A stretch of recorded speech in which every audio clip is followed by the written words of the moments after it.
And overall, how many nozzles on the aircraft? It depends on the chemical that we're spraying and the dispersion rate that we're looking for. We can go anywhere from 2 large nozzles, just dumping chemical, up to probably 35, 40 nozzles. That your crew might be called down for the Zika crisis virus response. We've heard a lot of talk about that lately, but we have not been officially tasked to do that. But if the time comes and we're asked to do it, we'll be ready.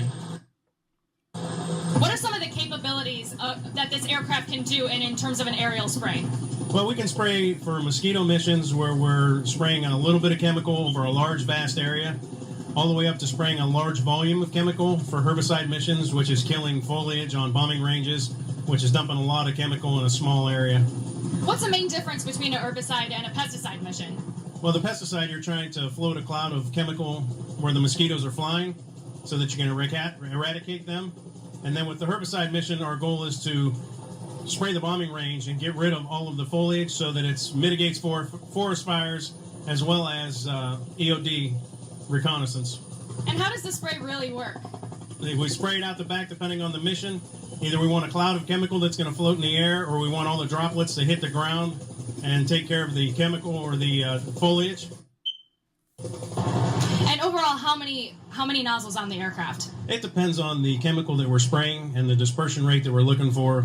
We can go anywhere from 2 large nozzles, just dumping chemical, up to probably 35, 40 nozzles. So there you have it. It's not climate change. It's climate manipulation. And who's doing the manipulation? Well, the same people who want you to suck on a new taxation system called climate tax. Yeah, so there we go.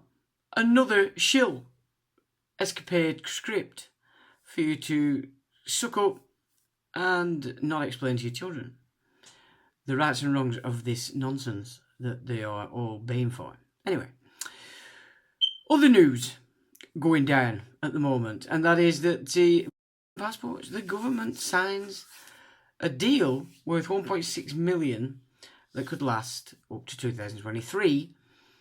But that's not the interesting bit. The interesting bit is the company in question, and it's called Entrust. A US-based firm, and it's set to receive almost 840,000 from the government to help produce the certificates via the app. So set to last till July next year if it goes ahead. But they have signed it, so it's going to go ahead. But this company is interested in its connections to Mr. A. Hitler and Mr. Goebbels, and all nasty stuff in relation to camps, slave labour camps, etc, etc, etc. So that's just another bit of interesting data going down in the world today.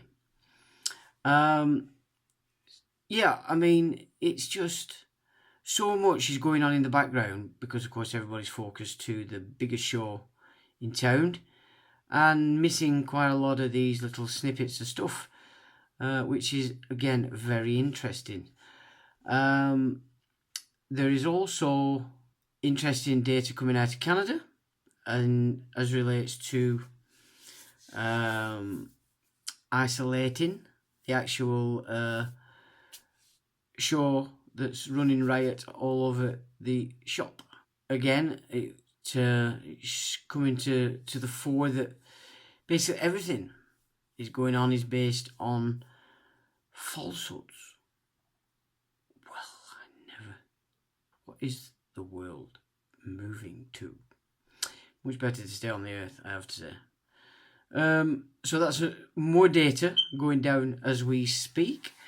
Another interesting point that we need to be aware of is keep your ears out for the use of the term civil emergency.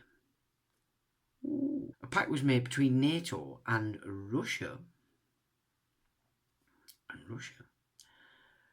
That they cooperate in relation to what they would class as a civil emergency. So that basically means they're sharing troops all over Europe if a civil emergency is called. And that contract is still ongoing, and both nations have advanced certain domestic security measures with that NATO pact with Russia in mind. I remember maybe 10, 12 years ago, there were Russian troops in Scotland, and jocks were going nuts about it, confronted them. So I remember that. There's been Albanian troops in the US. And these foreign troops in different nations has been going on for quite a long time. And little did we know, perhaps, where it had its root.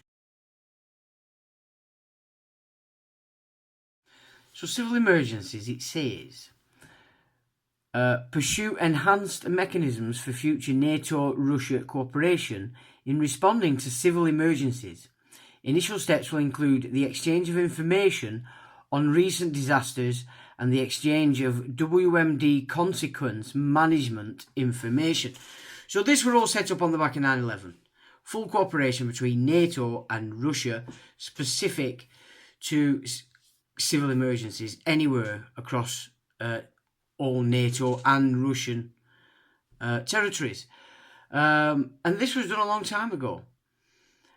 So keep your ears and eyes out for the term civil emergencies ever being uttered from the House of Chalker, Westminster, where all the numpties live, at least in the daytime, if they're not asleep. In fact, some of them might live there at night, because I have seen a few of them nod off. So, yeah, it could be to let, even. They might have been staying there in lockdown, sleeping, because they can smoke, I believe, in their cafes and bars inside Parliament. They can all smoke whatever they want. One rule for them, every 1,000 million rules for you. As person, remember this, person, it's all hitting. Anyway, so I just thought those were of interest, and especially given when you look into the background of who set this cooperation up between Russia and NATO. Well, what do we find, lo and behold? The old Jesuits. Okay, so again, these Prussians, not Russians, Prussians, through the use of the Jesuits since the late 1700s, has been a major move for the elect in using what is the Vatican system by the Holy Roman Empire. Now, I've put a report up on the site, which is rather revealing.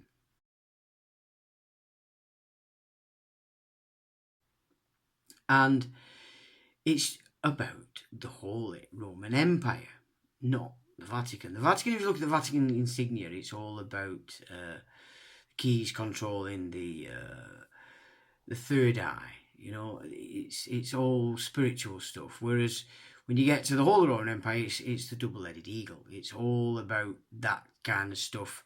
And they are Prussian. It's interesting as well because Hohenstaufen is found in there. And of course, if we are to believe the histories pre-1600s, then the defeat of the Hohenstaufens by the Welfs, the black nobility,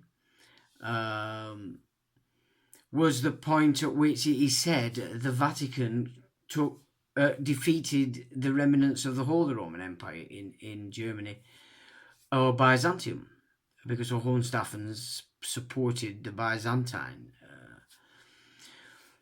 Rome, as it were. So it's some interesting stuff and data that's just coming out these days and just shows itself as it is. And there's really been a serious battle between Byzantine Rome and Rome's Rome as we know it. And it would appear that the former has took full control, and it does like slavery. And of course, the double-headed eagle in and of itself is revealing as to just how wide the Holy Roman Empire's arms are, its reach. Especially when you look at it's inclusive of the Moors and Islam. Specifically, the Islam coming out of the Byzantine areas, when the Sultan took it over and adopted the crescent moon, which previous to that had always represented Sophia or wisdom. So it's feminine in its nature.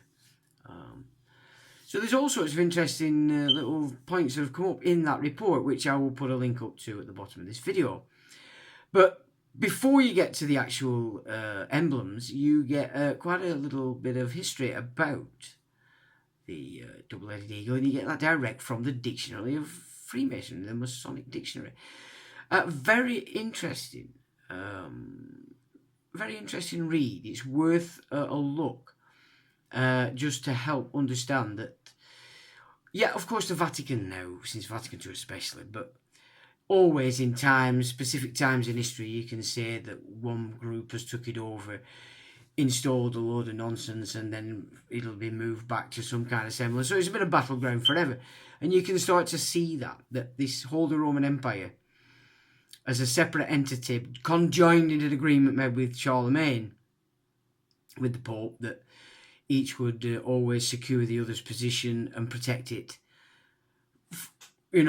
through the progeny of Charlemagne, and also through the, not popes either, let's be honest, the Vicar of Christ.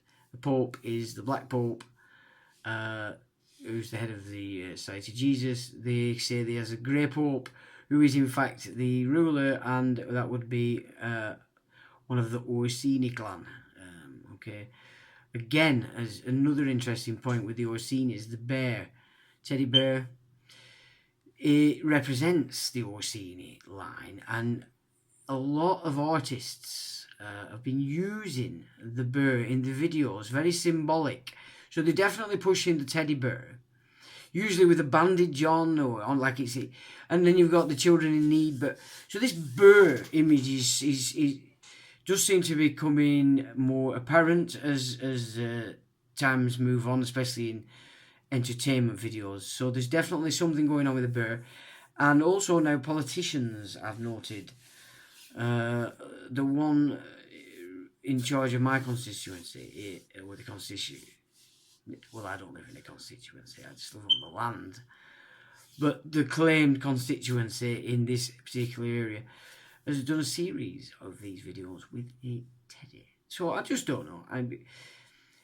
I have looked into that back in the past, and you're definitely using it for some kind of symbolism, and it just, the Orsini time may mean something quite important, really, if we're looking at what the Prussians are doing via this system now, having captured the Vatican system completely, and thus the Church of England, because the Church of England now, today, if you go to one of its services, is a Vatican II service. And so, yeah, it's prevalent now across all of what we would class as Christendom, this other system. So I would definitely suggest you cock a wink at that report, because it's not a long-winded thing, it's to the point. But the data, as I said, from the Masonic Dictionary is very, very interesting and revealing. So that might keep you occupied for half an hour or so, and you might want to just click off and do a bit further research on it, because it is very interesting indeed. So I've said enough. It's getting on an hour and a bit, and it's time for bed. So with that, I will say till the next time.